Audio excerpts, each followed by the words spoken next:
Hi, this is Lígia, and welcome to Potentials. My friend Ryan is here, and we're going to be talking about all kinds of interesting things. We happen to be in the same quantum physics group, and so we love to talk about that kind of stuff. But, we're also interested in metaphysics and, esoteric stuff. So whatever comes up, right? Yeah, thanks for having me on. It's a Sure, beautiful thanks for, day. September thanks. 1st feels like I don't know, kind of Yeah. feels like a new beginning in a way for some reason.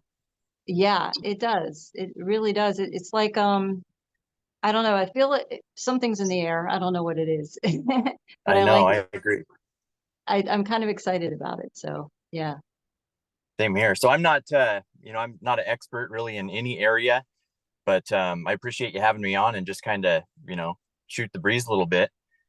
Oh Um, yeah, absolutely. I don't really like have experts on. For okay. me, it's all about, it's all about communication and just, talking and talking to people about what they want to see happen in the world, what we think we can do to make it happen. That's kind of that's my angle sort of. Nice. Yeah, I was thinking, kind of what I had maybe for input is just like the changes that I've witnessed over the last few years, just Yeah, personally, like not over on the not only on the macro scale, as we say, but also on the micro, right. from the whole world perspective all the way down to just, home life and everything. Yes, Even my interests have completely changed. Like as you right. can see here, I'm wearing my Cubbies hat, Cubbies shirt. I used to Yes. be a diehard Cubs fan ever since I was like 8 years old. I was a huge Well, Cubs fan. Used to well, you're love baseball. representing them well right now. So, Thank you. I always had the dream that they'd win the World Series, and they finally won it in 2016. They've been like the longest team without winning a championship in history. I think it was like 108 years that they went, and they oh, finally won it all. wow, And that that's was awesome. awesome. That was like a huge moment. But it was also kind of like a pinnacle of the whole sports thing.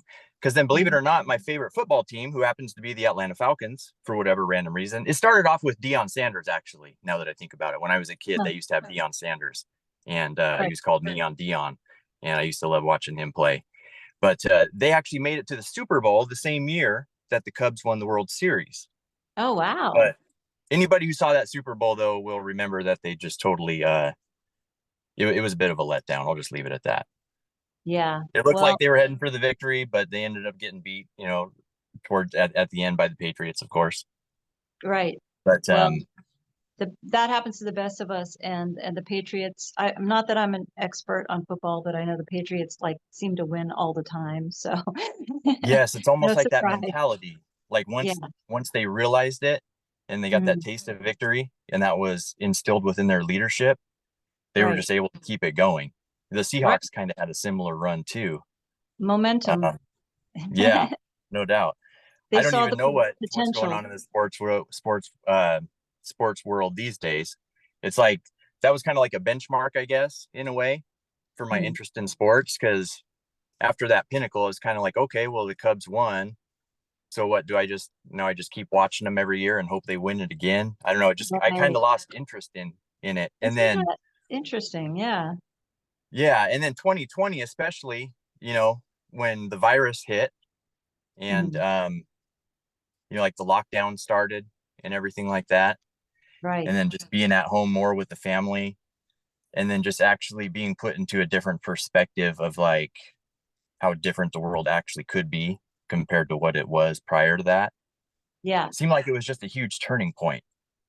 So definitely. while it is, it's a sad thing overall, I know it in one way or another, a lot of people's lives were affected very negatively by that virus.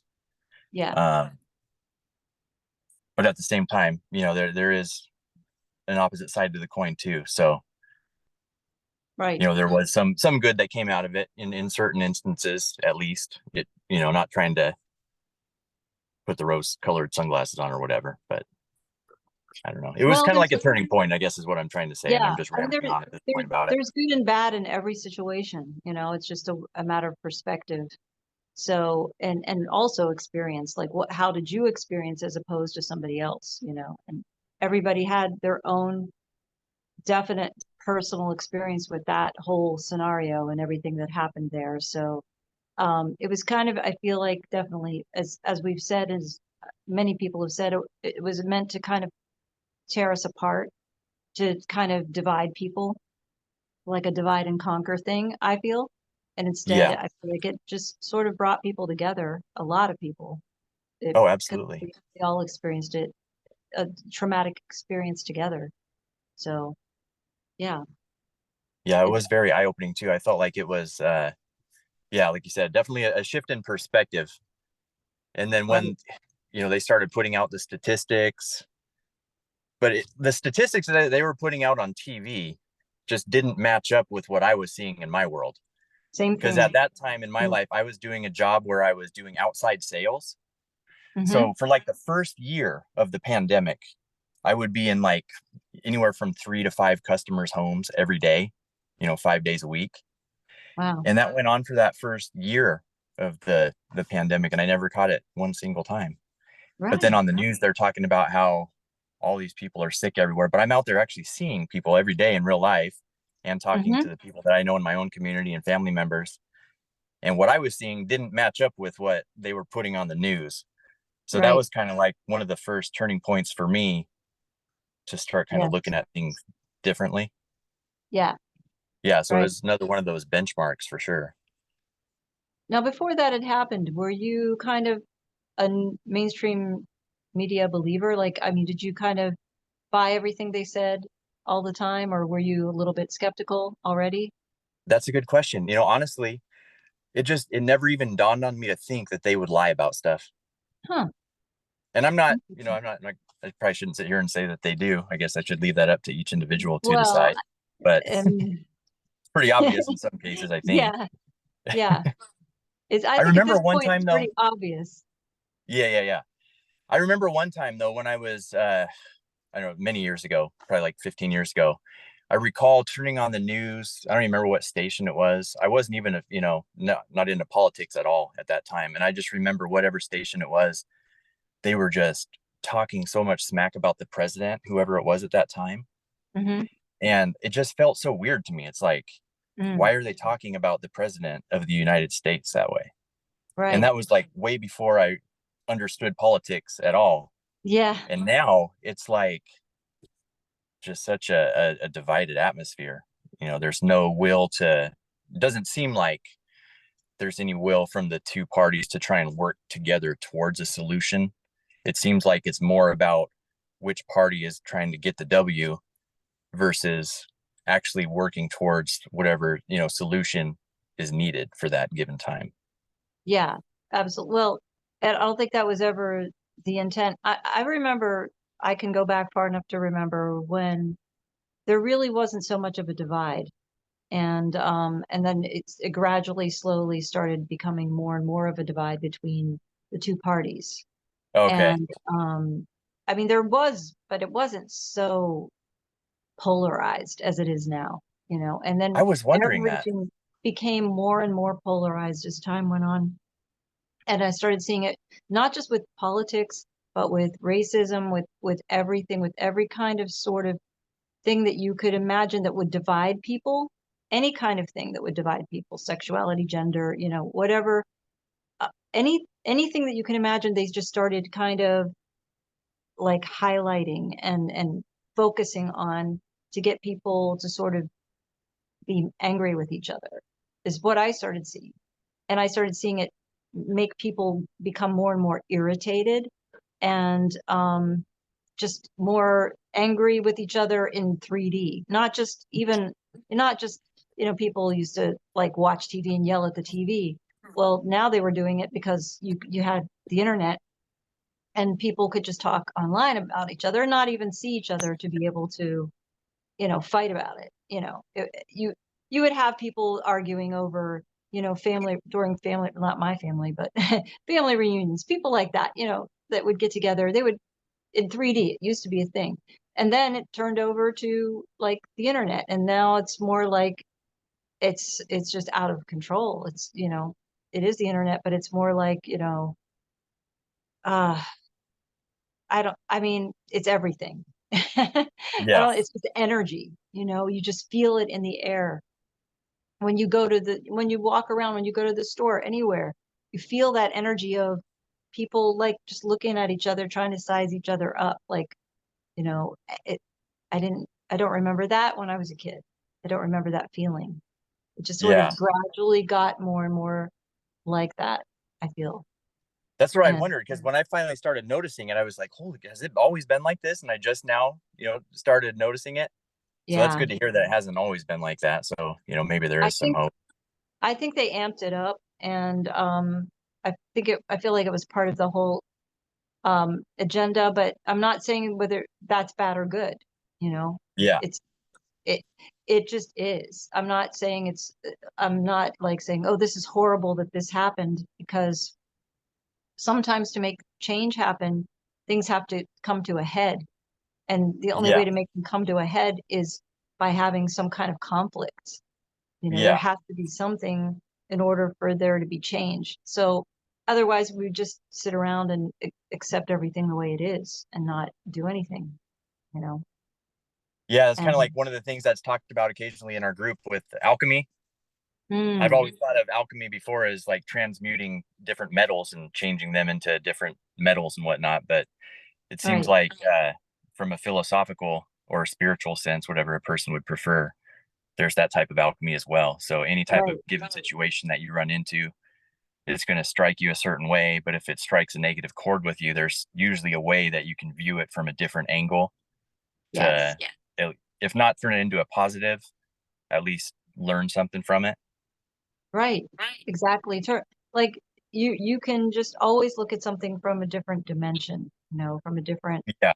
definitely, like you said, like from a different angle. And if you can turn anything that's bad into something good, and vice versa, really. I'm out here sitting So, in my wife's car. I feel like there's like a screen in my reflection in the back, but oh, okay. I was wondering what you were looking at. Like, what happened? yeah, Was it, is it an ET back there? never know. Yeah. You had a sighting. I'm I not, don't know. that's another one of those things too. As far as like ETs and stuff like that, Mm, there's so many different things out there.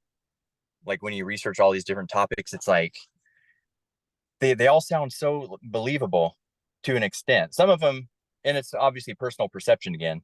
Some things we probably discount more quickly than others, but then other right. things are presented in a way that seems so plausible. But then there's like five other things that are just as plausible, but they oppose each other. So it's like, how do I know? Like, which one of these? You just end up, for Yeah. me personally, I went through a phase where trying to figure stuff out like that. It Hmm. was just going through like on a hamster wheel, basically. I would think I would Yeah. come to a conclusion and develop a new belief, and Right. then something else that would oppose it that seemed just as convincing. And after going on that hamster wheel for a while, it kind of led me to the whole thing about just questioning all beliefs, Yes. especially the ones from early on in life. Those are like some of our biggest blocks that can hold us back, it seems like.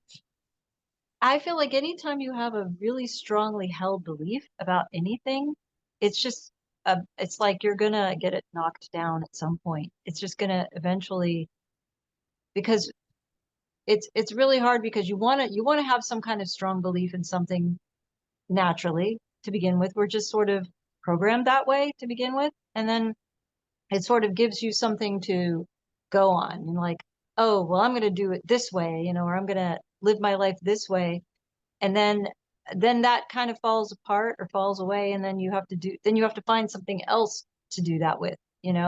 So Yeah. it's hard to just like go with the flow and just feel what you should be feeling in the moment and just trust your intuition. And that's not really that easy. It's not Yeah, no always doubt. that easy. Well, Yeah, especially because things like when you're taught by your parents, especially who you love and trust more than anybody in most cases when you're a little kid. And if you're taught, something as a truth at that point, and you just start kind of building a foundation off of that, you just never really question it.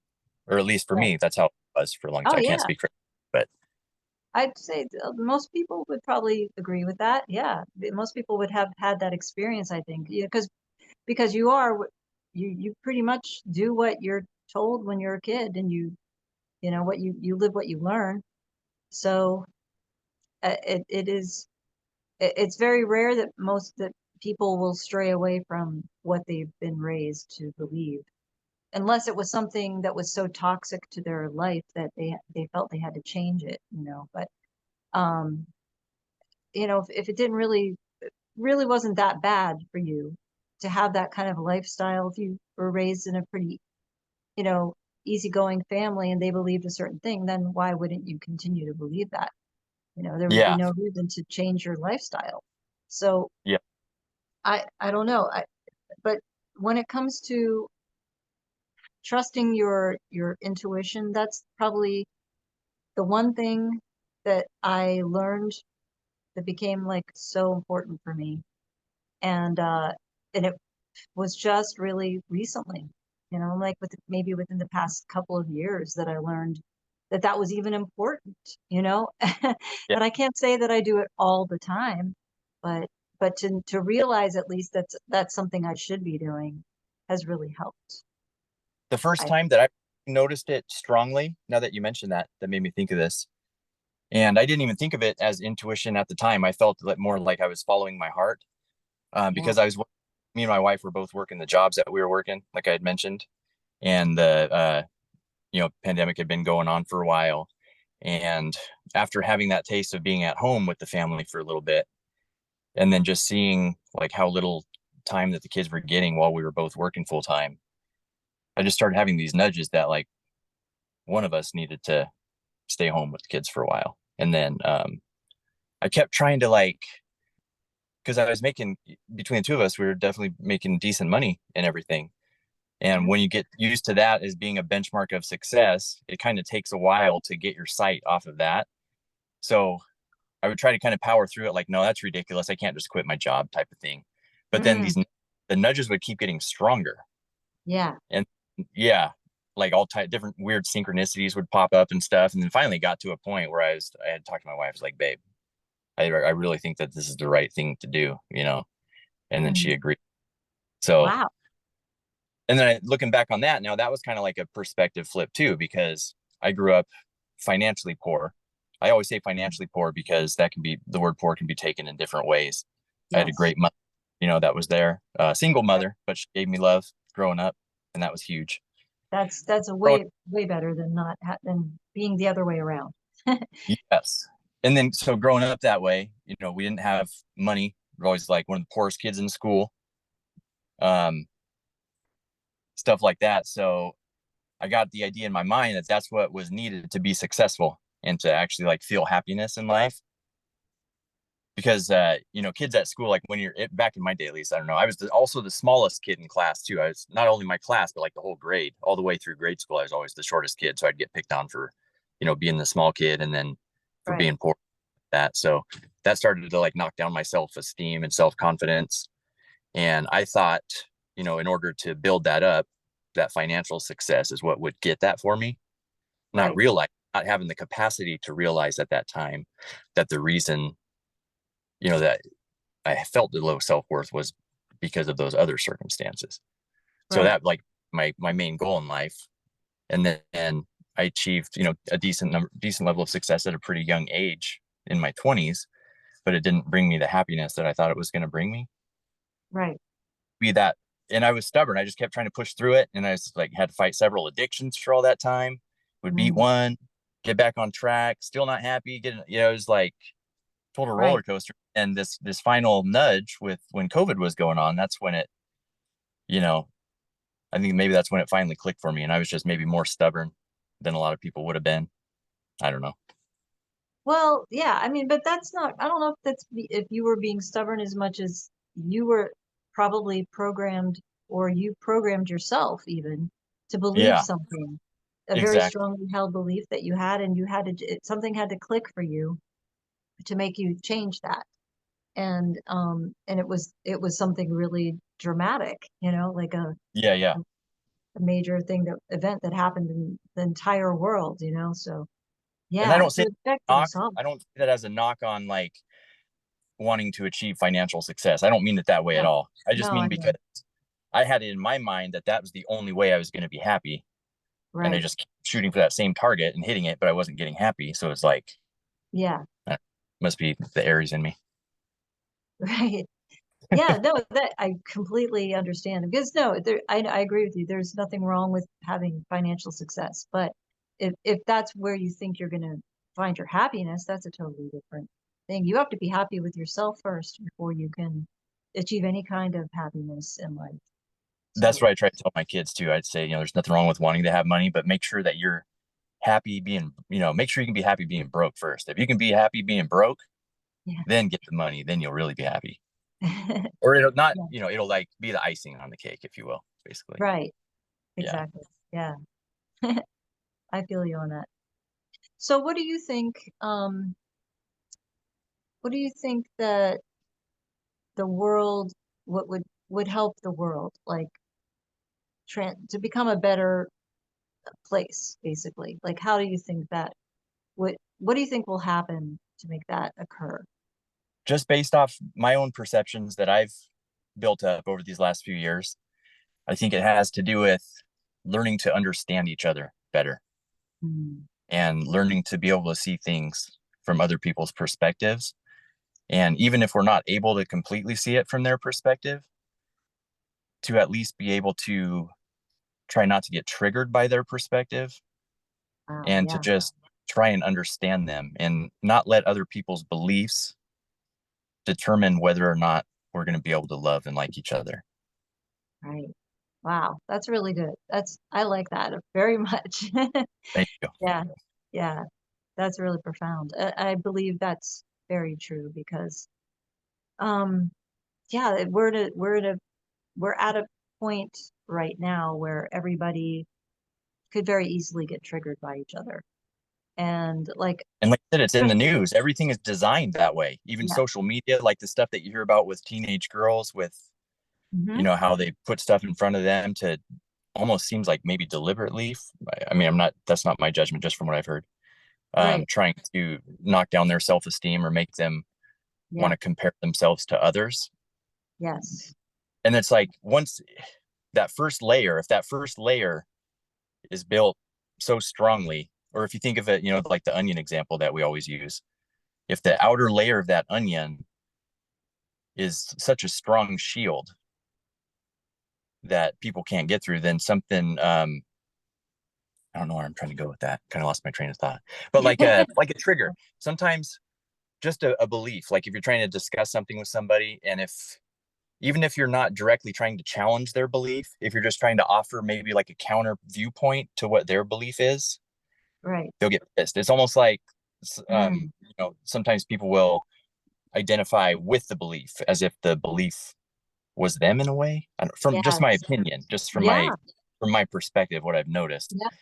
Yep. And then rather than sitting there and just kind of like being able to conversate about that topic, it just Yeah. creates like a repulsion. Right. I think that's a really good word to use was identify because that's really what happens. People identify with their beliefs and they Yeah. identify as something. And not that there's anything wrong with having an identification, but when it becomes so strong that that that that you can't approach anybody else or you can't even relate to anyone else because they're not what you are, then that's yeah, that's not good. That's really unhealthy. And just from what I've learned too, I think like a good starting point would just be to, well, the first thing is it's got to be brought into the conscious mind from what I've learned myself. Yeah, Um, because the subconscious is just in control so often that we don't even realize that we might have snapped at somebody sometimes. right. Whereas if it would have, if we recognize that there was an issue causing us to snap at somebody, and if we brought that into our conscious awareness and are more prepared for it next time, just in that Right. split second, because there's like a split second that you have to either snap or not snap, basically. Yeah. So if a person's able to just, take a deep breath and actually just try and understand, at least make sure that we understand each other first Right. before like talking about something. Instead of just assuming that we know that person or that we think we know them or how they are based on the way they look or what they said or whatever. Yeah. Yeah. And that's a And, step that I still struggle on too, at times. So I try to keep that in check, but I've noticed in certain areas, um, I've been able to make some progress just by bringing things that I knew were a challenge into the conscious mind, yeah. especially if it's like a pattern. Like just a silly example, I remember when I was growing up, um, I used to always get really mad if I dropped something, and my mom would always think it was so ridiculous. Like even if I Mm. just dropped a fork on the floor, I would just get pissed off and fly off the handle. And Huh. then she, why do you do that? And then finally at some point, I don't even remember how old I was. Finally at some point I was like, she's right. Why do I do that? And I just kind of intuitively decided to try to not do that anymore. But what Hmm. I had to do is kind of like prepare for it. Like at some point I'm going to drop something, but when Mm. it happens next time, I'm going to try not to snap. Wow. And then it's like once that happened and I was able to not snap, then it was like a small win. And then from there I could use that in other areas as well. This might sound weird, but I kind of had a similar thing where I would always, when I would hold something that was glass or fragile, I was always afraid I was going to drop it. Like this thought would just pop into my head, you're going to drop it. I don't know why I would get this. So I finally just had to tell myself in my own head, like, no, stop thinking that. Like, you do not consent. This is not gonna, you're not gonna drop it, Linda. Stop thinking that. And then it goes away, and then I don't drop it. But most of the time I wouldn't drop it, but it was just the whole thought of you're holding something fragile, you're gonna drop it. I don't know where that thought would come from. But I yeah, could use that advice too, because there's still like these, negative thought forms will just pop in out of nowhere. And it's like, I'm glad yeah. you mentioned that because if I can be conscious of that, maybe I can be like, wait a minute, is that coming from me or is that just like floating around? Because It feels like it isn't coming from me. When I yeah, when I same here. when I have that thought, I'm like, where did that come from? Like, and then I just Yeah, say to it, as if it's not me, as if it's something else saying it to me, I say to it, no. yeah, yeah. And I'm then gonna it have to try then it that. goes away. But it seems to work for you. Yeah, yeah, yeah, Nice. it's working, yeah. Because I don't know, I know this sounds really weird, but I just feel like sometimes we just have these thoughts that pop into our head that aren't really our thoughts. That I don't know where they're coming from, but I know it's not something I would normally think because it's just not anything I would have ever thought of before, and suddenly now I'm having these negative thoughts that are just coming out of nowhere. Like, why? Well, it's You like know? if we have a lifetime of subconscious memories that we don't even remember, I wonder if it could just be like a conglomerate of things from, you know, Hmm. many, many years back that just gets like lumped Yeah. together and thrown at us at times. I don't know. Maybe. I mean, who knows? It's just like or maybe I just never noticed it before, and now I'm more aware of it, Yeah. so I'm catching it. I don't Yeah. know. I don't know if it's just something I've always done, but it just doesn't. But these thoughts I know are not rational thoughts. And so I'm like, no, not, that's not right. You know? Yeah. Yeah. Yeah. I'm glad you mentioned that. I'm going to use that. I'm going to try that. Yeah, go for it. Oh, oh, I took my glasses. Well, I think that we've had a good conversation, and I'm going to wrap it up now because I know you have to get back to your family, and you Oh, have two little kids that are probably wondering why daddy's in the car talking to himself. And your wife is probably like, is he done yet? yep. Yep. Probably. So I will let you go, and I appreciate you taking the time to talk to me and Thanks to for talk having me to on. my audience that is listening, wherever you are, however, whenever you are. We're having this great conversation, and I'm hoping that you're feeling it, and that we can make this world a better place by just being more, open to each other, and thinking, well, what would it be like to be that person? How does that person feel? And what if I were that person? And like that kind of thing. Maybe I We're just am that person. we're just mirrors of each other, you know. Exactly. Yeah. It's almost like, So what if that is me? Like, what if we yeah, actually are each person? You know, yeah, I don't know. It's possible. right. Yeah. I mean, I feel like we kind of are each other, but we just don't remember that we are. Yeah. That would probably take fun out of it if we remembered, too soon Yeah. at least. Like Yeah. we're having a good time just being who we are in the moment right now and having this experience, this journey that we're on. So like just enjoy it, you know, whatever it is. I agree. Well, thanks for having me on. This is the first time I've ever done an interview. Hopefully I didn't seem too nervous. Oh no, you didn't seem nervous at all. Oh, And I do again, I appreciate you coming on and maybe if you want, but we'll have you back another time. okay. Sounds good. And I Okay. appreciate everything that you and all the rest of the group does. 100% Thank you. of you all. Yes, me too. Absolutely. Have a good night. All right. You too.